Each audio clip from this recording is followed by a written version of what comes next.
Welcome back to the Encore Audio's YouTube channel. I'm Taper Dave, and this is my channel. You know, I have found a spindle full of Sandy Beach. It says Sandy B on it, but it is Sandy Beach. He passed some time ago. You can look down in the description. It gives a description of how and when he passed. He was at a step study in his daily morning step study meeting and reading the first step, and what a way to go. Anyways, I found a bunch of workshops and individual talks, the Brentwood meeting. It's my full collection. I hope you enjoy this talk. Have a good day if you want to. I really hope you do.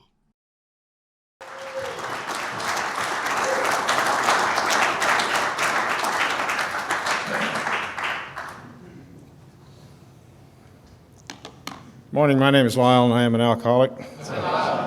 Absolutely no pressure on this one, right? First of all, I am really sorry that Sandy's kind of down and out, and we've all really had a bang-up weekend with him here, and really appreciated his efforts, as well as Chris and Martin and Amy and I think Guy, and I may have missed a couple of people, but thanks for all the work that you've done. I came walking in this morning and there was coffee there and rolls and everything, and I thought, and I said to one of the guys sitting there, I said, somebody has to do a lot of work to make this happen. It's just there for us, and we really appreciate it.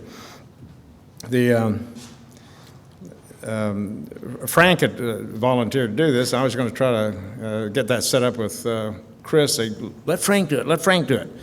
And I guess Lee had already got some things set up, but we're talking about getting a refund based on my talk. I remember being in, I was in Oceanside, Oregon there one time, big, huge convention, 2,000, 2,500 people, and it was my turn to go up there, and one of the other speakers leaned over, a guy that I really liked a lot, and he said, Lyle, he said, just remember this. And I leaned over, I said, okay, what? He said, we're all sitting in judgment. It's really comforting. So thanks for that. It made me feel a lot better. Anyway, it's been a good weekend. I'm glad that I could be here and be a part of it, and appreciate everything everybody's done for me while I've been here. And I want to get into this thing. It's I've got my timer up here. I told Lee, don't worry, it doesn't go.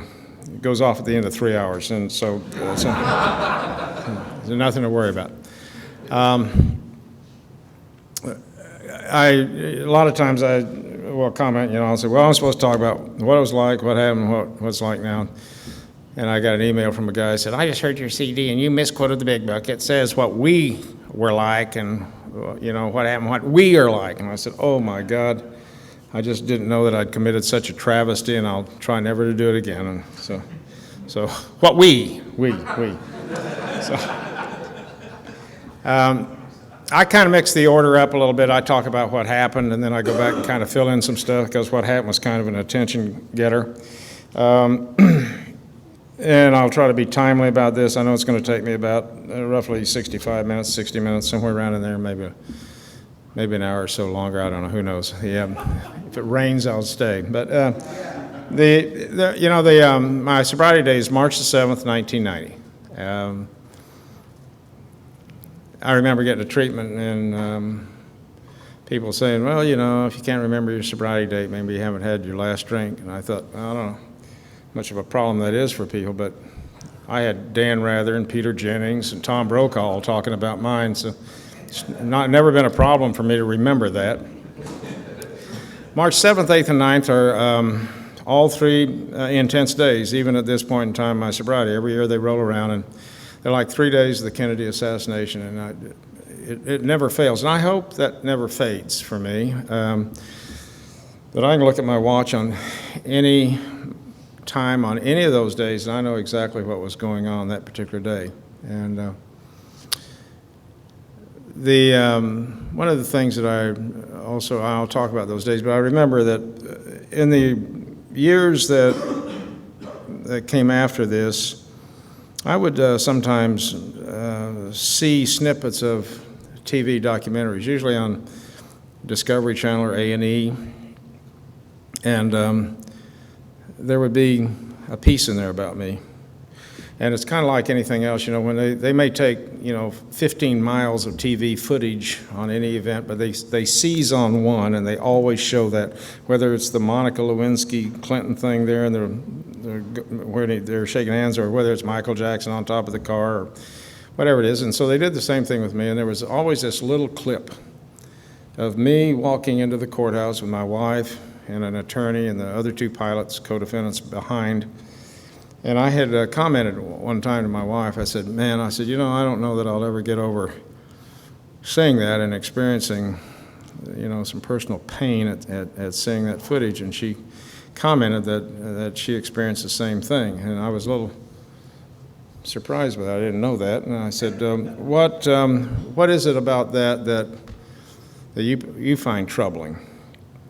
And she said, well, you know, they show that same footage all the time. And she said, I just know that everybody in the country thinks that I only have that one dress.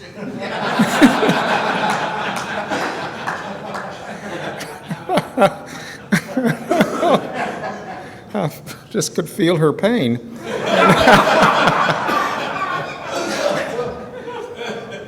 But you know, like most things, I don't see that very much anymore, and I've moved past that. But March the 7th, I was in a place called the Speakeasy Restaurant and Lounge in Fargo. Had no idea that those were going to be my last drinks. And I'm fascinated sometimes. I wonder, well, what would that have felt like when I walked in there that afternoon, if I had known that?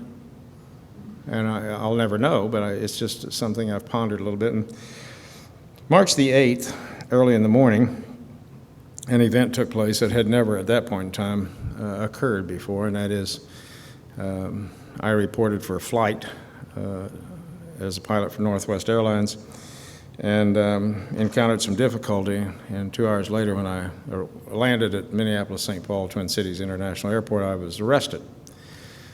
And it's not like 3 pilots hadn't been out drinking before, but they had never come to the public eye in such a way and had these things subsequently occur. The other thing that I talk about a little bit is that, you know, traditionally we don't talk about what we did for a living when we're at the podium. We leave that stuff at the door.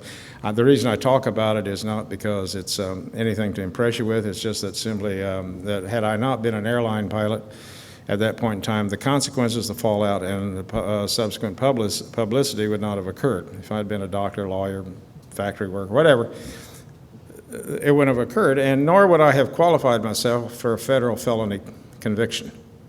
That wouldn't have taken place. So I like to make it clear that I'm not an airline pilot who's drunk. I'm a drunk, and I had a lot of good fortune to be able to fly airplanes for a living and to live out dreams that I had.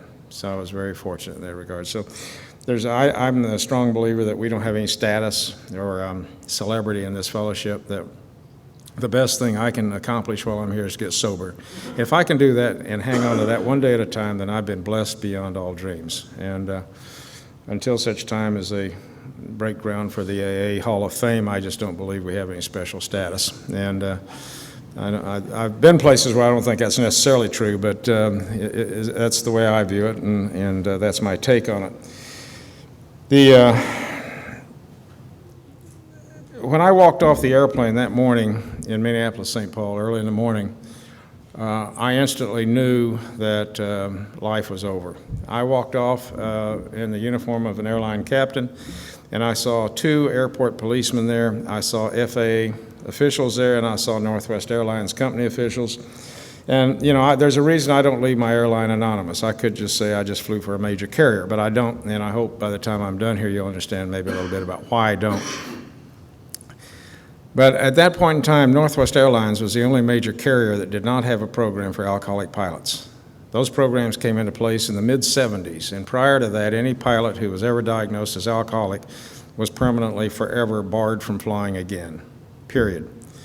And the airlines over those years had established a tremendous program, a program that was later patterned and followed by doctors and businesses and corporations and other places because of the incredible success rate that it had. Not because the pilots were involved, but because it was complex. There was a lot of cross-reporting, cross-checking, a lot of cross-monitoring, and it took place for a number of years.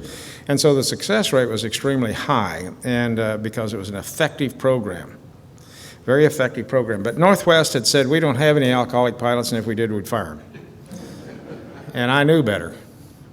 I didn't think I was one of them, but I had certainly seen guys that I clearly classified, so we hit them. We protected them, and we hit them. And I knew about every 6-7 years somebody would get in trouble with alcohol, and when it came to, if it came to the attention of the authorities at Northwest, they were permanently fired, quickly fired, irrevocably terminated, and never came back. That was it. It was just, it was instant, and it was fatal. And in the few moments after the arrest, I knew what was going to happen. And the other thing that I found so troubling was that these names were etched on forever on our Hall of Shame. And that was going to be my legacy, and I hadn't lived my life, I didn't think, in such a way as to go on that wall and to be remembered that way. But all of this was taking place, and so for 12 hours that day, we were detained and questioned by Airline Pilot Association attorneys, and later the final event where we were deposed under oath by Northwest Airlines attorneys. But that day was an incredibly traumatic event. So traumatic that there were times when I really and truly felt like it was an out-of-body experience. That this could not be happening to me. It couldn't be happening to me. And there were times when I felt like I was suspended watching this thing take place. It was unreal, it was surreal. And then I would suddenly be back in my own body, and I'd be looking around just sick and thinking, this is real, this is happening to me right now. And this went on for 12 hours, and finally it was over. And we were driven back by an assistant chief pilot. It was dark again. And we were all three in the air, 4 of us, the 3 pilots and the assistant chief pilot. And it was pitch black outside. And I clearly remember looking outside the windows and thinking, this is exactly what the rest of my life looks like. It's going to be bleak and black, and there will never again be a light in it. It is forever extinguished. My life is over. And the shame, it was something I will never find words to describe, and yet the big book talks about it so succinctly in that very brief reference to pitiful and incomprehensible demoralization. It can't be said any better than that. Pitiful and incomprehensible. One of the things that was creating so much shame is that I had not lived my life like that. I had been the standard bearer in my family for things like duty, honor, country, character, honesty, integrity. I hammered these things home. I talked to my kids about these things. I believed these things. I thought I was trying to be a good example of those things. And suddenly, in the events that had just taken place, all of it was hollow and meaningless. And this was only going to get exponentially worse. This was in the immediate impact of the event, and it was just going to get worse and worse and worse and worse as the days unfolded in front of me. You know, I had been raised in an alcoholic home. Both my parents took this disease to their graves, but they weren't drunk all the time, and they gave me some good things along the way. And I had been taught and told that I should always reflect honor and dignity upon any effort that I expended anywhere, whether I was putting on a Marine Corps uniform, whether I was representing my family or my heritage, my airline, my profession. I was always to do it in a manner that made it shine, that brought pride to that. And in the aftermath of what had just occurred, I had now disgraced and destroyed everything that I valued or treasured or held dear. Everything. And I had soiled it and tainted it and destroyed it. And I was having a hard time. I was having a really, really hard time.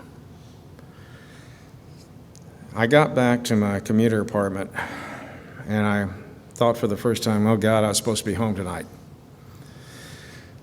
And Barbara, my wife, was at the airport and spent 4 hours sitting out there waiting on me to come in. And I called my house, and she had not yet returned.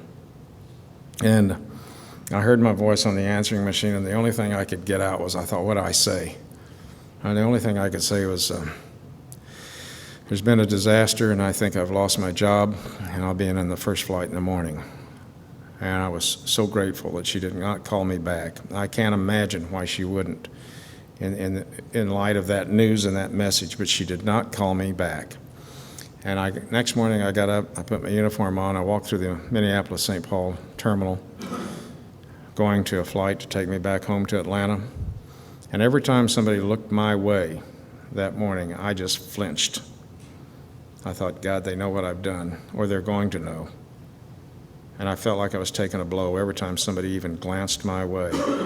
I got back to Atlanta, and I quickly exited the Northwest area. I knew everybody at Northwest. I knew the agents, the mechanics, the baggage handlers, the groomers. I knew everybody. Used to go sit down in ops and talk with them and laugh and joke. And I didn't want anybody to see me, stop me, say anything to me. I needed to get out quickly. And I did, and I got to the front of the airport, and I saw Barbara parked by the curb, and I've never told a story of what I didn't say. I felt like I had to climb over the curb to get in the car with her. I was so ashamed. She and I had been married a long time, and I couldn't look at her. And I got in the car, and all I could say is, honey, I'm so sorry. She has a very soft South Texas accent. She pulled away from the curb, and she very slowly said, who better than I can understand how you feel right now? And we drove home in silence. Later, I looked back on it, and I thought, what a gift. I owe her something for that. What wife would not have said, what did you do? What happened? Why were you there? You knew better. Even if later she might have regretted it or apologized, she never said a word to me. And that was a gift. We drove home, and I went inside the house. She went to work, and I wanted to be anywhere but inside my own skin. And the house was deathly quiet. And I walked to the phone, and I called a doctor who was the only doctor I knew at that time. He was a family therapist. And I said, I've got to declare an emergency. And he said, come right in. So I got in the car, and I drove over to his office. I was so destroyed, I had no business driving a car. I don't even know how I got my clothes on or anything. And I walked in his office, and one of the things that occurs to me as I tell this story is that, I've done it a lot of times, but there's always that video. It's like somebody's in a projection room, and the video comes on, and I see it all. Man, I know what the colors of the walls were. I know where the desk was. I see the papers. I see the whole thing. And I remember walking in his office, and I just told him outright what had happened. And he had this look of stunned, shocked surprise on his face. And he said, God, Lyle, he said, this is horrible. He said, this is, like I didn't know. But I mean, it just took him, I just blurted it out. And it just knocked him over. And he walked around the side of his desk, and he shook his head, and he said, but maybe this is what had to happen. And I didn't get it. I had no idea what that meant. And he left, and he came back, and he said, okay. He said, I've called another doctor. He said, I was on staff with him some years ago at a treatment center, and he said, I want you to go see him at 6 o'clock tonight. Now, this is March the 9th, and it's a Friday. He said he's a very prominent doctor here in Atlanta. He's a psychiatrist. He said he's a recovering alcoholic and cocaine addict, and I want you to see him. And I thought, even as shredded as I was mentally and emotionally at that point, I thought, why would they... There must be something. This conveys a certain sense of urgency if they're going to have me see a doctor at 6 o'clock on Friday. What doctors do that? So I got it. I knew something was up. Later, they told me that they were so concerned about my appearance, they were worried about a suicide. I was that bad off. And we drove across town to this doctor's office, and we went in, and he turned the lights on. Barbara stayed outside in the waiting room, and I have no memory of that meeting. I just simply have no memory of the meeting. I mean, I was there, but I don't have any idea how long I was there. I don't know if I was there 10 minutes or an hour or 45 minutes or what. And I don't remember anything really that he asked me specifically. What I remember is that I was so defeated, I was so devastated that I had no ability to do anything but try to answer as honestly as I could. I mean, that's all I could do. I didn't try to devise an answer, cut a corner, minimize anything, invent something. I just told him what he wanted to know as best I could. The thing that I really remember is that at some point he looked at me and he said, "Lyle, you're an alcoholic and you need to get into treatment tonight." Sorry to interrupt your viewing. Taper Dave here. Just wanted to take a second to ask you to like and subscribe to my channel. Let me know if you like what you're listening. I've got some very good talks here, and this one's a great one. Just curious, do you think this is better than Zoom? Tell me what you think. The other thing that tailed onto that was that I had no reaction to that, no internal visceral reaction. And the reason that's important is because I have hated alcoholics my entire life. I have felt nothing but disgust and repugnancy for alcoholics. They were the leeches of society. They lay in the doorways and the alleys. They drank out of brown paper bags. They never had a job. They didn't do anything. They sucked society dry. I had my parents to look at. I had other people in my Indian community. And I hated alcoholics. And now suddenly he just told me I am one. And I had no reaction.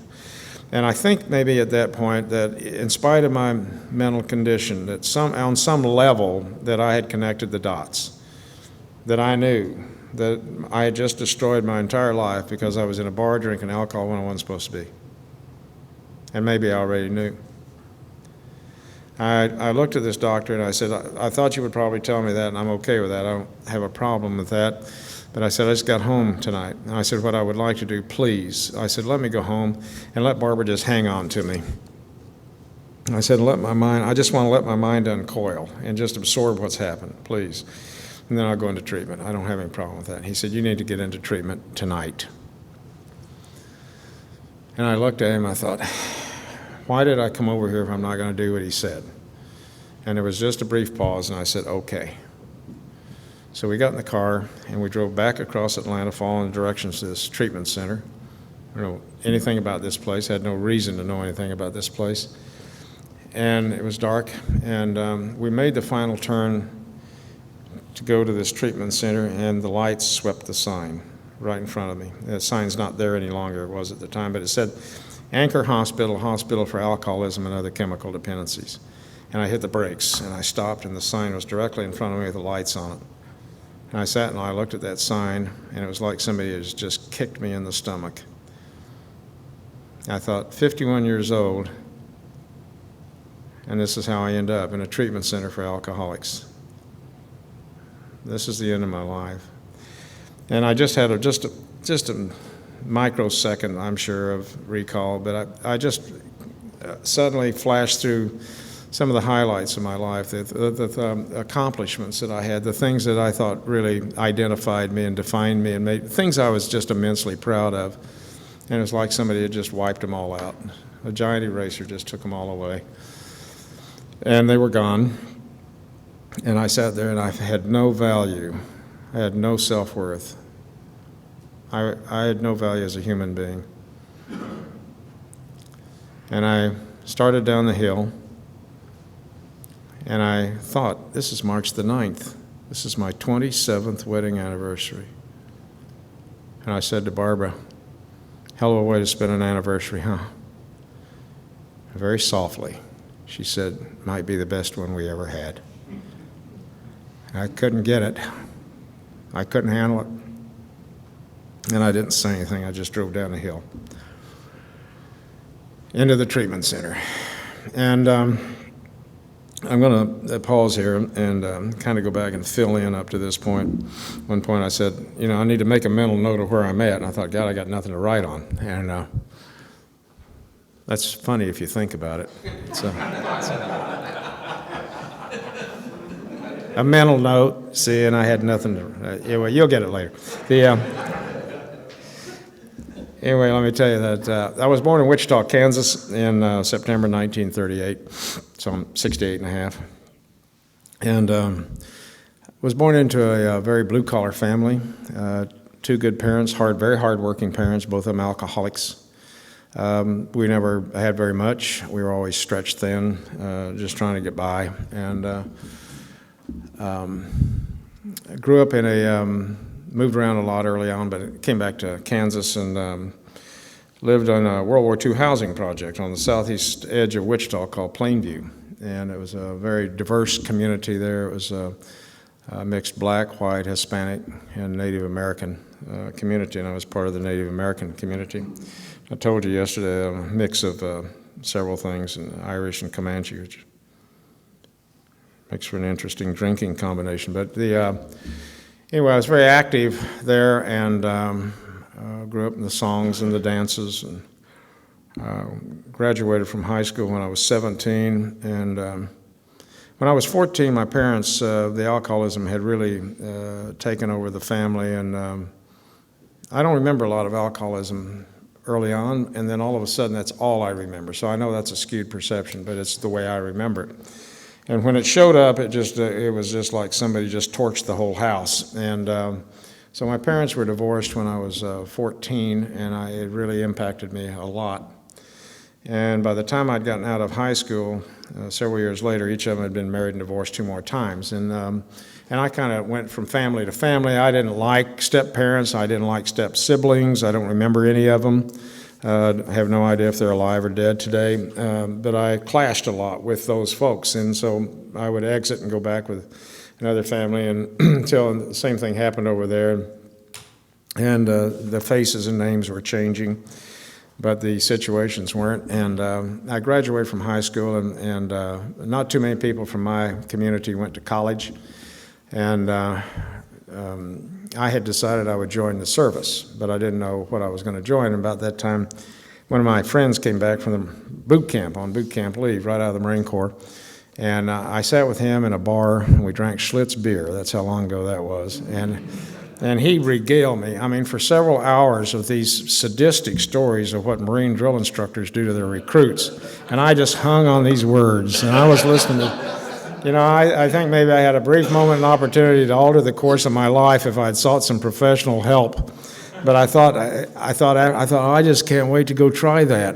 And so within a day or two, I had signed up, and December the 5th of '56, off I go to Marine boot camp. My story is a little bit different in some regards. First of all, I don't do a long drunkalogue because I don't have time in the interest of time. And I'm not one of those alcoholics that says, the minute I took my first drink, the magic happened. I knew. I know that's true for people that come up here and say that. That was not my case. It took me a long time to really work my way into this disease. But like I said, my folks gave me a good work ethic, and I'm patient. I'll stay with it until it happens. I'll stay with it. But I didn't have any of this instant overnight magic that took place. And it took a long time for my drinking to progress where you could pull me out. I became noticeable from the people around me, but it happened. The other thing is, I don't have one of those stories that said I never fit in and I never belonged. That's not my story. I went into this boot camp experience for 13 weeks. And by the time I got over the culture shock soon, and by the time the 13 weeks had gone by, I knew where I belonged. I had found my place. It was tough, it was structured, it was disciplined, competitive. Camaraderie was beyond description, and I belonged there. I liked it. That was where I wanted to be. I had never excelled at anything. I think I had been probably pretty unremarkable as a student. I thought I was a good athlete, but I was probably average. But as they closed out the 13 weeks in boot camp, drill instructors called out 3 names. They said, these are the top 3 in the platoon. They'll get PFC stripes. And I could have fallen over when they called my name as the number 2 guy. I couldn't believe it. I hadn't gone in there with the idea of excelling. I just wanted to complete. I wanted to get through it. But I was immensely proud of that PFC stripe. We left boot camp. First time in my life I had ever really, really achieved. We went to Camp Pendleton, and I couldn't hardly take my eyes off that PFC stripe, that heavy rank on my sleeve, that one stripe. Look at a PFC. And my buddies are all slick sleeves, but I am a PFC. And I remember sitting there in a Quonset hut one night. It was raining, and my buddies were outside walking post. But because of my heavy rank. I was acting corporal of the guard, and I was inside. I remember looking over in the corner, and there was a lieutenant's set of utilities over there with first lieutenant bars on it. And I was looking at that, and I had my feet up, and I thought, you know, Prouse, I think you have found your place, because at the rate you're moving up, General can't be too far away. And I was there. That was it. Some 4.5 years later, I came walking in, and my commanding officer said, there's a new program out called Marine Aviation Cadet. And he said, you're the only guy in the unit that's got the scores that will qualify you for that program if you want to go. You'll have to test all day because you're an enlisted Marine, and you can come in the back door if you can test out and make it. There's going to be about a 50% washout rate. And the guys coming in from the street side, all of which are going to be probably 99%, are going to have 2 years college, and most of them are going to have a lot more than that. And I'm thinking to myself, I can figure that out. If half aren't going to make it, I'm on the high probability end of failing, not making it. And I've always hated to fail. It's just an anathema to me. I just can't stand to fail. And I don't know why that is. It certainly wasn't because of parental demands or anything else like that, but I hate to fail. But I decided I would go ahead and try it because I'd always wanted to fly. But I knew that flying was not for people like me. Flying was for people who had money, prestige, station in life, education. Those were the people that I thought would be able to have this opportunity, and now they're laying it in front of me and asking me, do I want to do it? So I said yes. I went home to Wichita, and there was a powwow going on. I went out and danced, and they had a special for me because I was going away to Pensacola. And that really imprinted me, because all the way to Pensacola, I kept thinking, I cannot come back to this community as a washout, as a failure, as somebody who didn't make it, because I'm the only one in this community who has this opportunity. And if I'm successful at the end of 18 months, I get a set of gold wings above my heart. Gold wings. Not only that, I'll get gold bars. I'll be a commissioned Marine Corps officer. And I'll tell you, that was almost too heady for me to dream. That was too big a dream. So I went into flight training. There are 4 phases to flight training. And throughout every one of them, I excelled. I was always the number 2 guy in the class. And the first time or two it happened, I was absolutely convinced. I knew that they had made an administrative error, that somebody had jumbled numbers, papers, forms, that I didn't belong there, but I wasn't going to say anything. And I never managed to gather a lot of confidence as I went through. I was watching my buddies wash out weekly, sometimes daily, and I'll never forget the looks on their faces as they put their sea bag over their shoulder and came over to me and said goodbye, sometimes with tears in their eyes, because their dreams were over. They were leaving. And I thought, someday they will get me. I will hit it someday. It will be my time to go. So I never gathered that cocky confidence that, man, you're the ace of the base. You're just knocking them dead. You're doing great. I always was driven by that fear of failure. I had 6 months to go, and I left the Florida area. I was drinking, but I was not drinking hard. I would drink on the weekends because I had this thing in front of me that I was intensely focused on, completing a flight training. I'd get as drunk as my buddies on the weekends, but boy, I cut it off, and I was back in business Monday morning. And I left the Florida area, went to Beeville, Texas, the Naval Air Station there for Advanced Jet Training Command.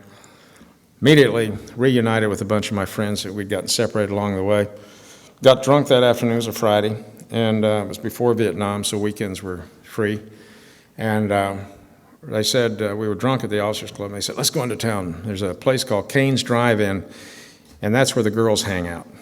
And a lot of good-looking South Texas girls right here. They like us cadets because we got a lot of this marrying potential. And so I said, okay. And I was never very gutsy with the gals, but I thought I'd had enough to drink, so I thought, okay. So I went in, and it was busy. And my buddies immediately headed for this carload of girls, and I sort of hung back. And I was watching them, drinking some more. Finally, I decided I noticed the driver wasn't talking to anybody, so I thought, well, I'll go up and talk to her. And I had rehearsed some things that I thought were just can't-fail items. And so I walked up to her, drunk enough to do this, and she turned and she looked at me, and she was really good-looking. And I looked at her, and everything just blanked out.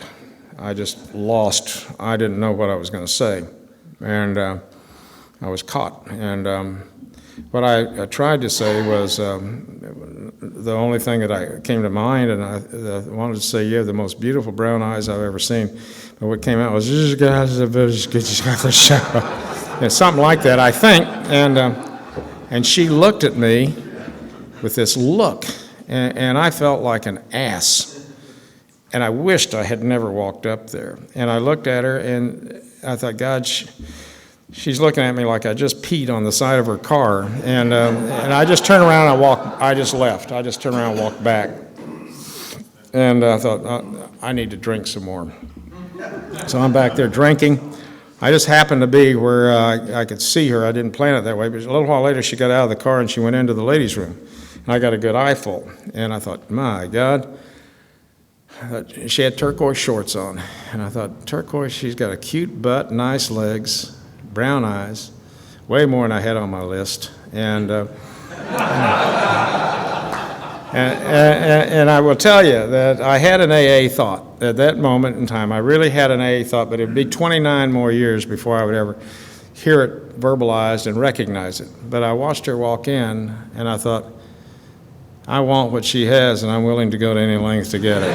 So, and I did. And the next day I was in town. It was a Saturday, and I was doing some setup chores there for my stay at the base, and we were on the way out. I was with a cadet buddy, and I saw her and a girlfriend going to the same place. I almost wrecked the car, skidding and getting into the parking lot, and walked in and feigned surprise. I was nervous, but I was sober, and I started to talk with her and bought him a cup of coffee and made some nice talk, and she said I would be okay if I called her, and we began to date. And on February the 25th of 1963, her 20th birthday, she pinned those gold wings and gold bars on me. And she was the girl in the car with me that night as we started down the hill, the girl with the brown eyes. And she has been with me ever since. And March the 9th just passed. We celebrated 44 years together. And she's still got the most beautiful brown eyes I've ever seen. She and I, 3 weeks later, ran off to Newkirk, Oklahoma. She had gone home with me on leave, met my family. She knew about my family. And we ran down to Newkirk, Oklahoma, and got married. Went to California, El Toro, and man, I was living out the best life that could have been scripted. I was a young, hot jet pilot with a good reputation as an aviator. I had this beautiful wife who was instantly pregnant, and we were going to have our first child. And I'm burning up the skies the daytime, and I'm going home to her at night, and I'm having a blast. God, it's great. I wrecked the car the first 2 happy hours that we were out there, but you know, those things just happen, no big deal. I was coming home from happy hour, 2 wrecks, 2 Friday nights in a row, but you know, not anything to be concerned about. Nobody was hurt, just dinged up the car a little bit, and I mean, what the hell, it was just happy hour. But things were starting to happen a little bit, but nothing was going to affect my flying or my job, my career for a good long while. We had this little boy, he came early, and 8 months less than a day apart, our second one showed up. And I got so tired of people coming up and going, "Are you guys Catholic?" You know, I've never understood why some people think you can only do that if you're Catholic. And my response was, I go, "No, we're not Catholic. We're just a couple of horny Protestants, and we don't have a lot of birth control going on. So not a big deal." And so 6 months after the second one was born, I headed for Vietnam. And we were one of the first jet squadrons into Vietnam. Didn't do any drinking over there because we didn't have anything. And we were operating out of some really brutal flying conditions. We had needed 6,000 feet of runway. We had 2,500. So we were all carrier qualified, and it was all carrier landings, jet assist takeoffs, and brutal living conditions, living in sand, no air conditioning, none of the Air Force accommodations, and eating sea rations, and you know. But you know, it was an amazing experience. I was with, I think, probably the finest group of pilots in the Marine Corps, bar none, the finest group. Flying was challenging. While I was over there, I got a regular commission, which were very competitive. Very competitive. I thought there is no way the Marine Corps is going to give a regular commission to a guy with a high school education. And I got one. I was amazed. Everything was going my way. Came back from Vietnam. I had a great reputation. I had some combat decorations. Everything was going good. And finally, I decided I would get out of the Marine Corps because we had these 2 babies. And I knew I was going to be gone for 4 to 6 years before I completed that career. And it was a painful, anguished decision to sit down and write that letter. I did not want to get out of the Marine Corps. But I had promised Barbara that our family would never be like the one I grew up in, that our family was going to be safe and solid and stable and secure. And I said, I want you to be a stay-at-home mom. I don't care what our finances are. And that's what she was. And she was the best mom those kids could have had. And so I decided I can't be gone for 4 to 6 years of my kid's life, and so I got out. And 3 weeks later, I was in class at Northwest Airlines. And for nearly 22 years, I had almost the same I had about the same reputation at Northwest that I'd had in the Marine Corps. I became known as a partier, but a lot of us were. I mean, part of this was part of the psyche. I was a pilot. I was supposed to play hard, fly hard, drink hard, do these things. This just came with the territory as part of the profile. And so that's one of the things that made it real difficult to pick me out. Even to this day, I've had reporters ask the kids, "Do you ever think your dad was an alcoholic?" They say no, because everybody that I drank with was pretty much like I was. They drank. It was normal for them to see this.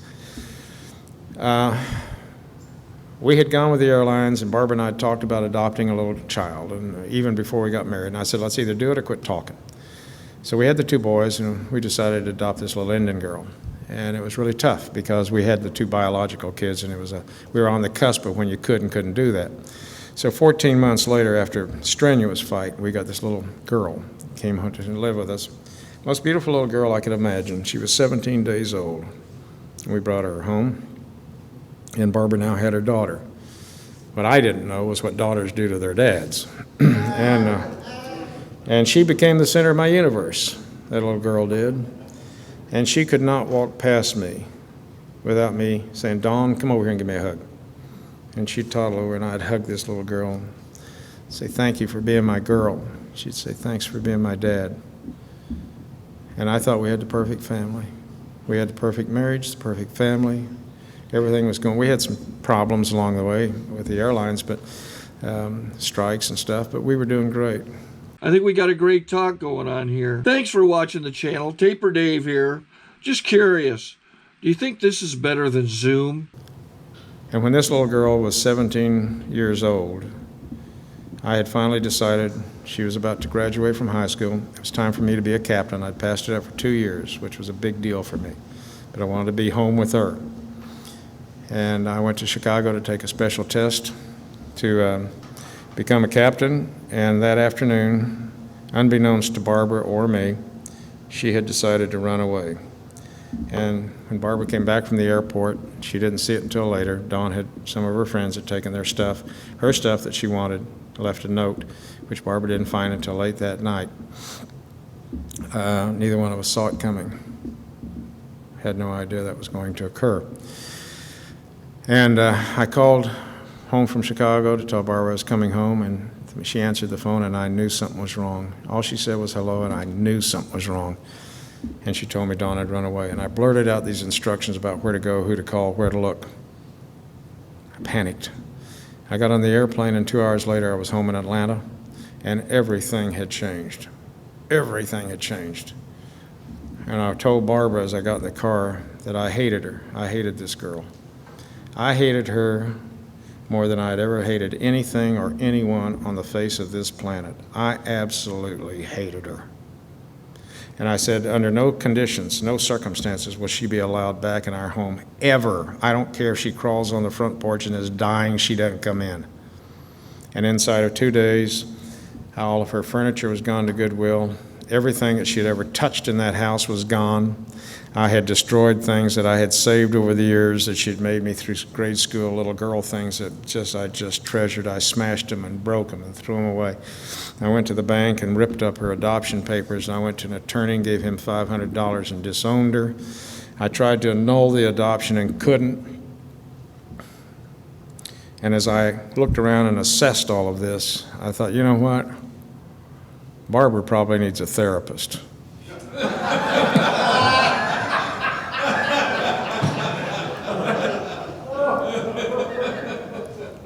I was okay, but she needed some help.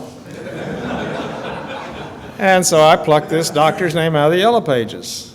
By the luck of the draw, we got a good one. And we went to see this man, and we saw him about twice a month for 2 years.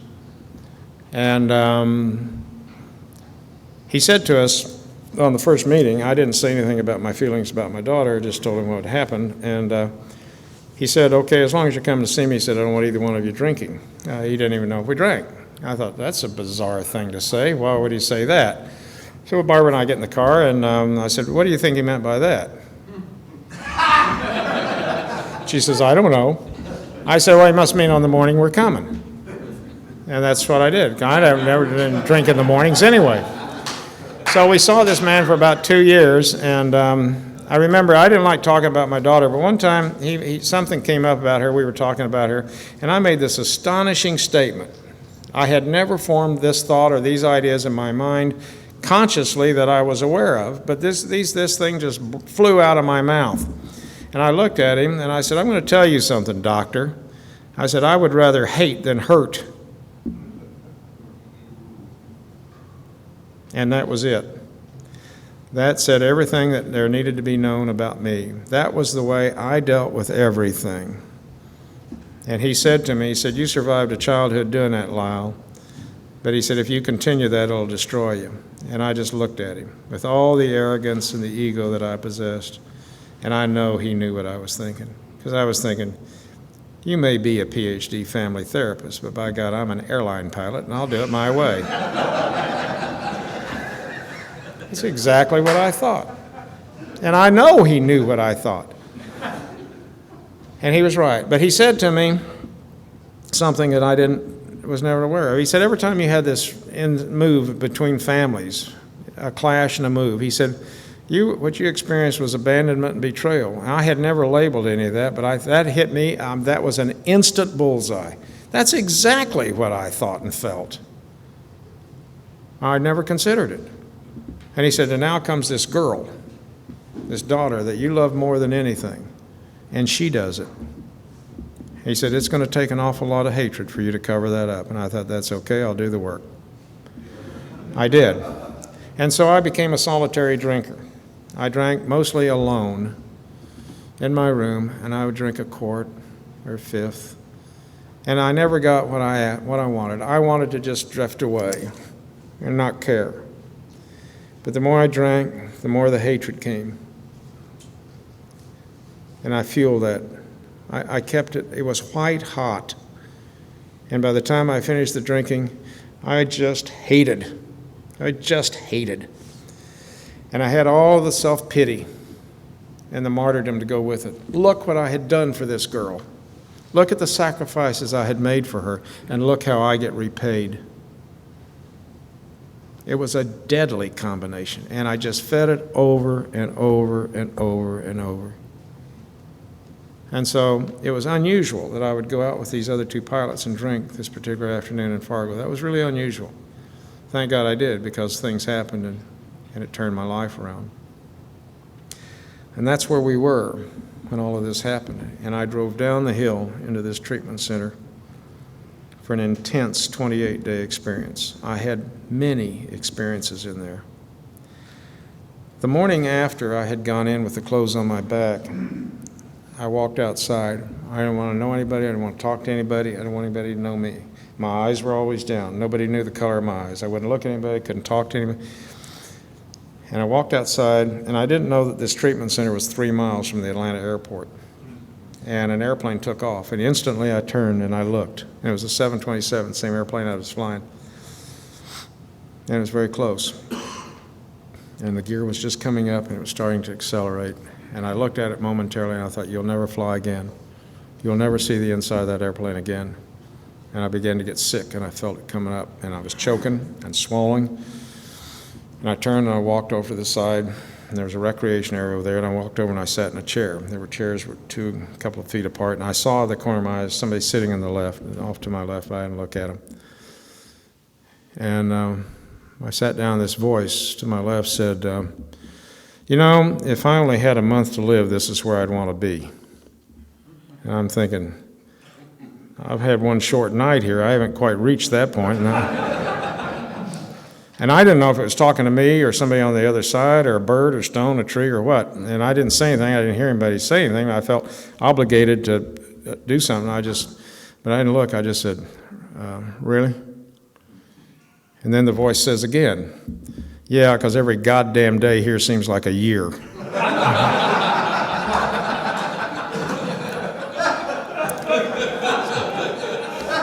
I guess everybody has their own version of one day at a time, but yeah. I never looked. 28 days later, I still didn't know who belonged to that voice. That was not my experience. I had many, many intense experiences in there. I became suicidal in the first few days. Within a couple of days, media had it. Now everybody in there knew who I was. Every lead story started off with that Northwest pilot. Everyone. Hospital had 2 TV sets. I wouldn't go near either one of them. But, of course, you know, we have patients in there whose designated duty is to come report to you. And they did. So I knew everything that was being said. But in the first week, something happened to me that was really remarkable. I walked into a group therapy room, and they closed the door, and there were 8 or 10 of us in there. And it was absolutely I didn't intend to talk, didn't intend not to talk. And I began to talk about my daughter. And I broke down and cried. That was not okay for me. I hadn't even cried at my parents' funerals. Especially not okay for Indian guys to cry. Don't cry. And I cried in there. And I felt naked and ashamed and embarrassed.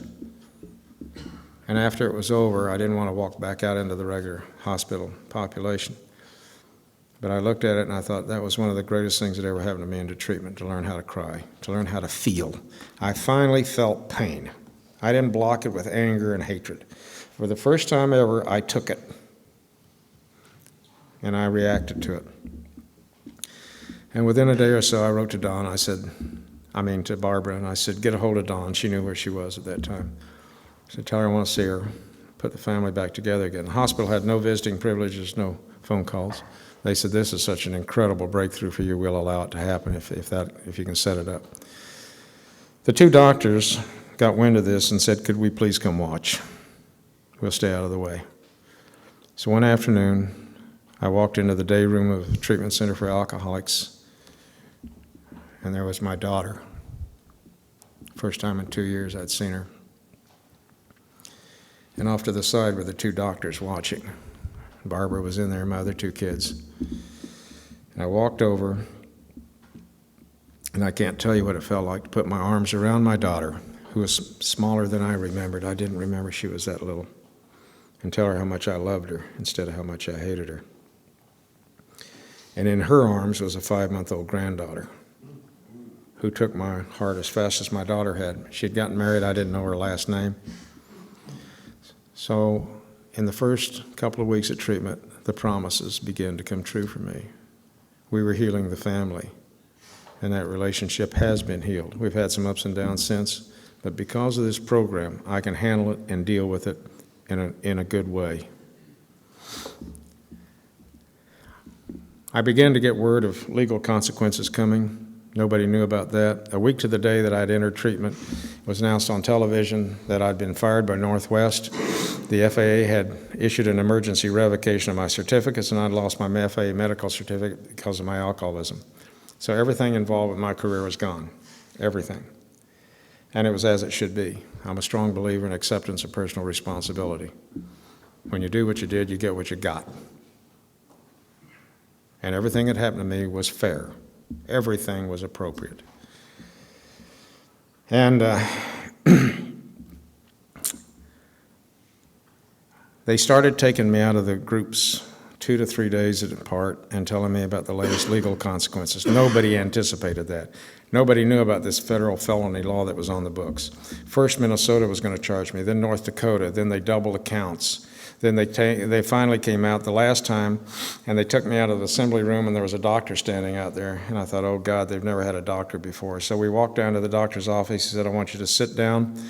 I did. He said, I have to tell you, the federal grand jury has just indicted you on a federal felony crime. You're looking at 15 years in federal prison, a $250,000 fine, and an attorney's coming in Sunday and wants $50,000, which I did not have. We were broke inside of 30 days. And I sat there and I was just numb. And he said, I have to ask you, are you going to do anything to hurt yourself? And I said, no. I had gotten past this suicide thing. I was within a razor's edge of doing it. But I had somehow transitioned over this God-given moment of clarity that said, Lyle, if you kill yourself in this treatment center, it's going to be worse than what's already happened. Your family will never survive that. So I had moved beyond that point. He said, are you going to hurt yourself? I said, no. And I went back to my room, and I couldn't stay still. Everything in my body was shorting out. 15 years in federal prison. The only time I was ever going to be in jail was as a POW in Vietnam. That was the only possibility I would ever be locked up. And now I'm looking at an American federal penitentiary. And I don't remember the actual collapse, but I collapsed in my room. And what I do remember is I was lying with my face on the side of the carpet, and I was crying again. I said, God, I can't do this anymore. I don't have anything left. Please help me. And I slept that night. Miraculously, I slept that night. I got out of treatment. A lot of things happened in there. Got out of treatment, went back to Minnesota for a very heavily publicized 3-week trial. I wish I had time to talk to you about the attorney I had. It was unlike any experience you have ever heard involving an attorney. A man unlike any I had ever met or heard of or read of. And we went through this trial, and it was terrifying to walk into these knots and groups and reporters sticking microphones and cameras in my face. And I would mantra the serenity prayer as I would approach this group over and over and over and over until I could feel something just begin to take hold. And I could walk through the group and not react. I had the advantage over the other two guys because I was an alcoholic. And so I would go to meetings at night when I could, and I would recharge. I never shared. And at first I was nervous and scared because they recognized me because of television. But I would have to tell myself, this is a safe place. And I would get energy from me. I would just sit and listen and watch. And I'd go through the next day in trial, and I'd be okay. Sometimes, as they were painting me as the worst blackguard and the most worthless human being on the face of the planet with absolutely nothing to redeem myself, I would look across the courtroom and I would see my wife over there, beautiful lady still, prettier now than she was when I married her. And she would look at me and she would say, I love you.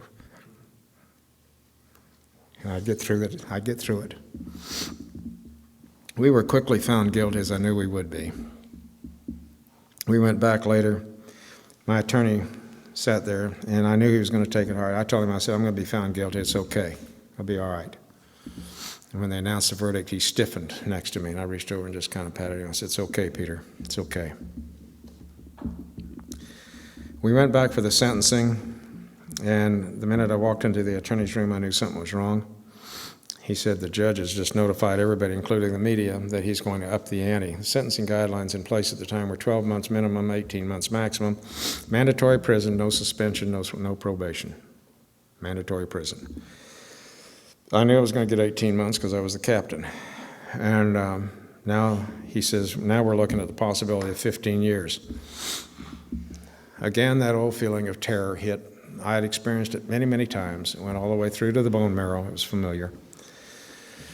And we walked out of there, and I told Barbara, I said, it's step one all over again. I'm powerless over what's going to happen. I have to accept what's going to happen. The serenity prayer over and over and over. We walked into the sentencing, and he lectured for 30, 45 minutes about what was getting ready to occur and why. And I stood to speak. A federal judge I've been in treatment with said, that's a charade. Nothing you say is going to have any effect. When we come in for the sentencing, it's set in concrete. That's it. We don't change. You're going to talk, your lawyer will talk, maybe you'll have witnesses, but it's a charade. Nothing happens. And so I knew it. I had tried for a day and a half to compose something. I was too scared. I couldn't. And I just stood as I said, please let me just speak from the heart. And I talked about being grateful to be sober. I was grateful for the things that had happened inside my family. I accepted responsibility for everything that had taken place, and I couldn't change anything. And to everybody's dismay, the judge announced a sentence on me of 16 months, 2 months less under the guidelines, and nobody could believe that. The other two guys got 12 months, but I wasn't like, I was surprised. I was expecting 5 years, and at least. And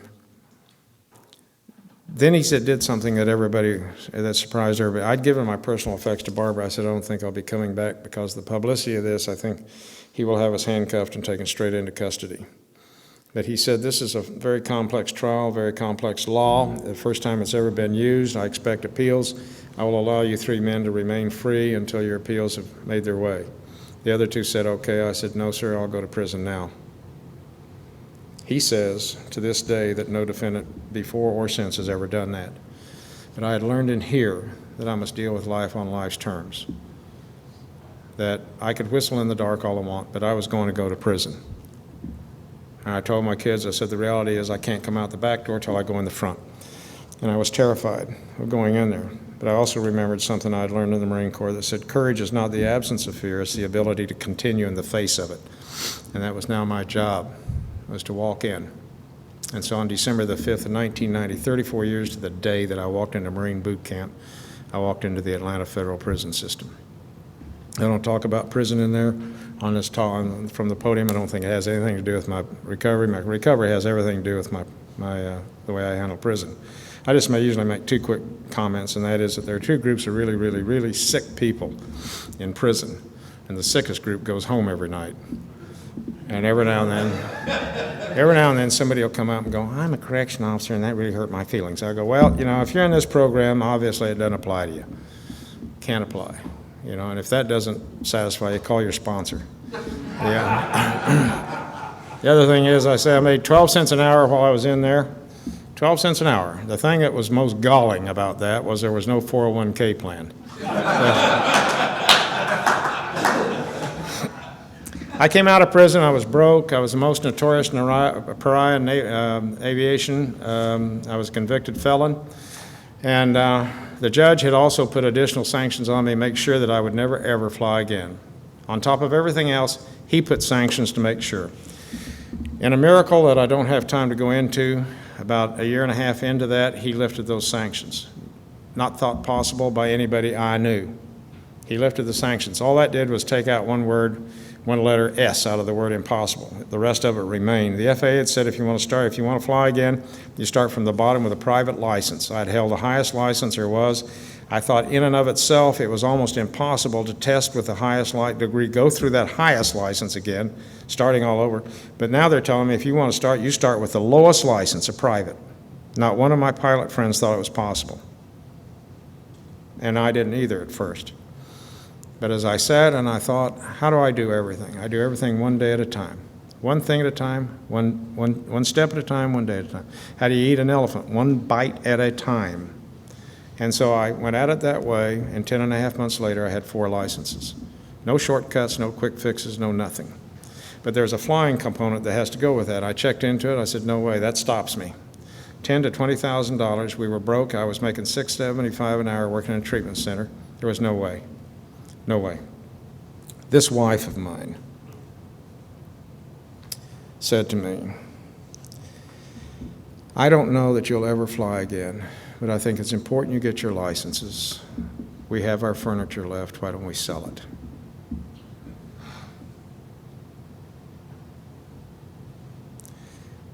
Before I could really ponder that very much, I got a letter and a phone call the same day from a pilot Northwest, and he said, I want you to come up here to my flight school, which I didn't know he had. He said, I want you to live with me and my family and go through the flight school free and get your flying done.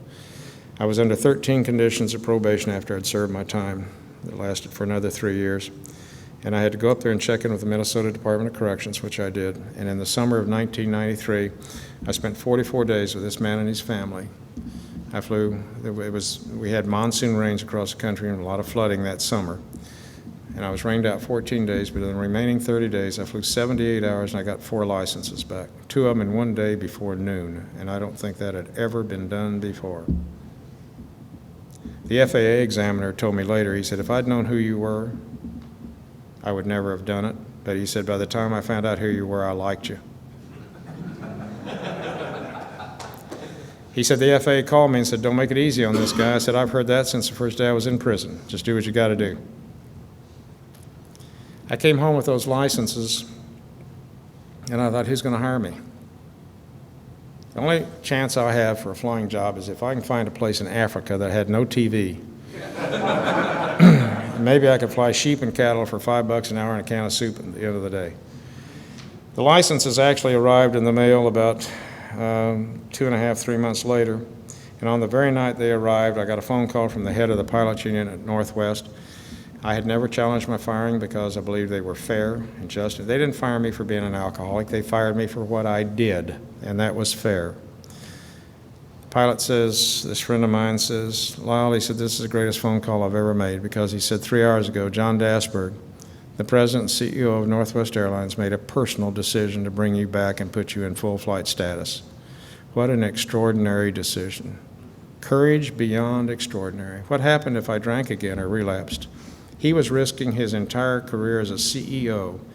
He would have been forever blackballed for his fatal judgment. If he brought me back after all this and I did it again, he took a chance that was beyond enormous, and I will never know why he did it, and he's never told me. I went back on November the 1st of 93 and signed a back-to-work agreement. It was a very emotional setting with a large group of people. Given a chance to go back. Northwest now had an alcohol program, and I was part of it. The agreement was that I would never again be a captain. I said, that's okay, I've been a captain. I couldn't believe I was being given back my retirement, a chance to return to the airline that I had so horribly shamed and disgraced. And I was overwhelmingly welcome back, overwhelmingly welcome back. The miracles just continue, though. And I was content just doing, I thought I would really like to be a captain and wrap this up there, but I'll never ask. And as I approached my final year, speaking at United Airlines, I get a phone call at 11 o'clock at night, woke me up. Barbara was with me. He said, guess what? John Dasberg just called and said he thinks you need to be a 747 captain for your final year. So I went back and I checked out in the left seat of a 747, given a mega $1 million airplane, a crew of 18, and they trusted me to fly all over the world with it. A recovering alcoholic, convicted felon. And that's what this program does. That's what this program does. And every time I think the miracles have been used up, it's like God looks down and says, oh yeah, let me show you one more. I can show you one more. I retired at the mandatory retirement age of 60 in 1998 in September. And as I left Northwest Airlines, I got a phone call from my attorney, and he says, Judge Rosenbaum just called me, and he said that in 16 years on the federal bench, he has never before supported a petition for pardon, but he will support yours if you wish to make the attempt. I thought, what the heck are the chances? 1 in a million, but I thought, what are the chances I'd fly again? 1 in 50 million? So I put in the papers, and 2 years later, this judge had written a 3-page affidavit that is so emotionally powerful that I cannot read it from page 1 through page 3 without tearing up at the things this man, this judge, the man who tried me and sent me to prison, says about me. They choke me up. I can't get past the pages. Why would he do that? This program. And 2 years later, I walked in and there were 8 phone messages on my answering machine, all excitedly telling me, you have just received a presidential pardon. An amazing thing that impacts in incredible ways anyone with a felony conviction. And I remembered really quickly, and I need to wrap up here, the second day in treatment, listening to the promises read. I was hoping there was something to them, and they got to the part that says, no matter how far down the scale we have gone, I thought, no, not in my case. Maybe yours, but not mine. Not going to happen. Can't happen. I've had this incredible, amazing journey with miracles that I have not even told you about because of the interest of time. I need to quit. 67 minutes. I promised I'd wrap up here. Thank you so much for having me. I'm sorry Sandy wasn't able to do his talk, but appreciate you having me here so I could fill in.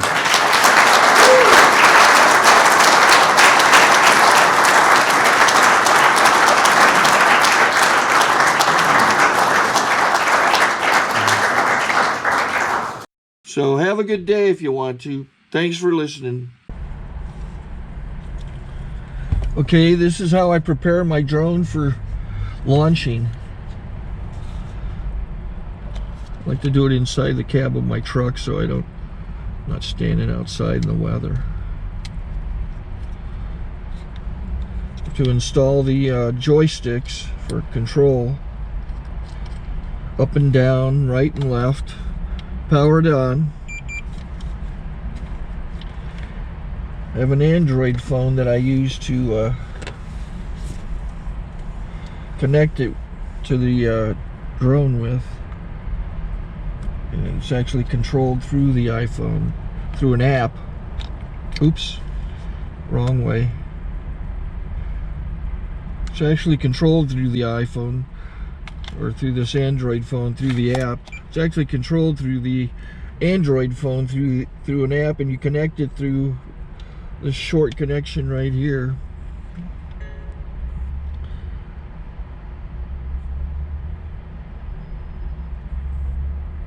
Remote control connected. Remote control is connected. So I pull out the drone. I have to extend the legs. Long legs extended first, then the short legs. Remove the gimbal protector. Set that aside, then power it on one short burst and one long burst. I lay it down. So I have to go to calibrate. So the drone's not connected yet. It shows you here as this drone gets disconnected, even though the remote's powered on. So the drone has to establish it's connected. So I go into the app to calibration mode. First I'll calibrate the remote controller. Start calibration. Out, in, oop, out, in, up, down, and then this little wheel is to control the gimbal. So it's calibrated. Go to gimbal calibration, start calibration, and then it calibrates the gimbal. I don't know if that shows up. The gimbal's moving all over the place. Changes, you can see it on the video. And I'm calibrated to take off. It's acquired 7 satellites at the moment.